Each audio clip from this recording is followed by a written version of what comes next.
Good morning. आज कर्नाटकी बेंदूर आणि वटपौर्णिमा दोन्ही सण एकाच दिवशी आले आहेत.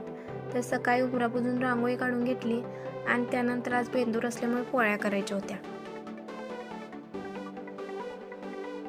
पहिल्यांदा जर आमच्या दोघींचा उपवास असल्यामुळे शाबू सांडगे आणि बटाटे चिप्स आमच्या दोघींसाठी तळले आणि त्यानंतर बाकीच्यांसाठी कुरड्या पापड वगैरे तळले.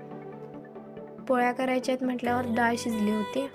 डाळीत गूळ घालायच्या आधी मी एकदा त्याला वाटून घेते. तसे केले की नंतर वाटताना जास्त त्रास होत नाही आणि पुरण पण छान होतं. हे बघा असं. देवपूजा आवरली आणि बैलांना सुद्धा पुजायचं होतं. मग बैलांना पुजून घेतलं. त्यानंतर हळदी कुंकू लावून फुलं घातली आणि रांगोळी काढली. तुमच्याकडे कोणता बेंदूर असतो, कर्नाटकी की महाराष्ट्रीयन? मला कमेंट करून सांगा. बाय.